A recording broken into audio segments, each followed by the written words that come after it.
ଲାଭ ହବ, ସମାଜ ପାଇଁ ଦେଶ ପାଇଁ ଲାଭ ହବ। କାରଣ ଗୋଟେ ଶକ୍ତିଶାଳୀ ବିରୋଧୀ ଦଳ ତିଆରି ହବ। ଗଣତନ୍ତ୍ର ବିରୋଧୀ ଦଳ ଶକ୍ତିଶାଳୀ ହେବା ଦରକାର। ଆମେ ଚାହୁଁଛୁ ସବୁ ଦଳ ମିଶିକି ଗୋଟେ ବିରୋଧୀ ଦଳ ଗୋଟିଏ ହୁଅନ୍ତୁ।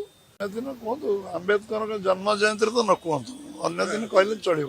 ନୂଆ ଦଳ କରିବା ପାଇଁ ମେଣ୍ଟ କରିବା ପାଇଁ ଚିନ୍ତା କରୁଛନ୍ତି ଶାସକ ଦଳକୁ ଚେକ୍ ଦେବା ପାଇଁ ବିରୋଧୀ ଦଳ ଗଣତାନ୍ତ୍ରିକ ବ୍ୟବସ୍ଥାରେ ସମସ୍ତଙ୍କର ସବୁ ଅଧିକାର ଅଛି। ଆମେ ଇତିହାସକୁ ସବୁବେଳେ ସମୀକ୍ଷା କରିବା। ଇତିହାସ ଆମ ପାଖରେ ସାମ୍ନାରେ ଅଛି। ତେଣୁ ଆମେ ସେଥିରେ ବିବ୍ରତ ହେବାନି, ବ୍ୟତିବ୍ୟସ୍ତ ହେବାନି। ଯେଉଁମାନେ କରୁଛନ୍ତି ସେମାନେ ତାଙ୍କ ଯେଉଁ ରାସ୍ତାରେ ଯାଉଛନ୍ତି ସେମାନେ ତାଙ୍କ ମାର୍ଗ ଭାବିଥିବେ, କ'ଣ ଚିନ୍ତା କରିଥିବେ। ଆମେ ସେ ବିଷୟରେ କିଛି ରିମାର୍କ କରିବା, କିଛି କହିବା ଉଚିତ ହେବ।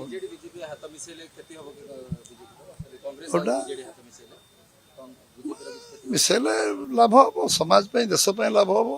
କାରଣ ଗୋଟେ ଶକ୍ତିଶାଳୀ ବିରୋଧୀ ଦଳ ତିଆରି ହବ। ଗଣତନ୍ତ୍ର ବିରୋଧୀ ଦଳ ଶକ୍ତିଶାଳୀ ହେବା ଦରକାର। ଆମେ ଚାହୁଁଛୁ ସବୁ ଦଳ ମିଶିକି ଗୋଟେ ବିରୋଧୀ ଦଳ ଗୋଟିଏ ହୁଅନ୍ତୁ ଏବଂ ସେମାନେ ବିଜେପି ବିରୁଦ୍ଧରେ ଗଠନମୂଳକ ପ୍ରସ୍ତାବ ଦିଅନ୍ତୁ ଏବଂ ବିରୋଧ ପାଇଁ ବିରୋଧ ନ କରିକି ଓଡ଼ିଶାର ସମୃଦ୍ଧି ପାଇଁ, ଓଡ଼ିଶା 1 ନମ୍ବର ରାଜ୍ୟ ହେବ ତା ପାଇଁ ପରାମର୍ଶ ଦିଅନ୍ତୁ ଏବଂ ସଂଗଠିତ ହୁଅନ୍ତୁ। ହେଲେ ନିଶ୍ଚିତ ଭାବରେ ଓଡ଼ିଶାର ଉନ୍ନତି ହେବ।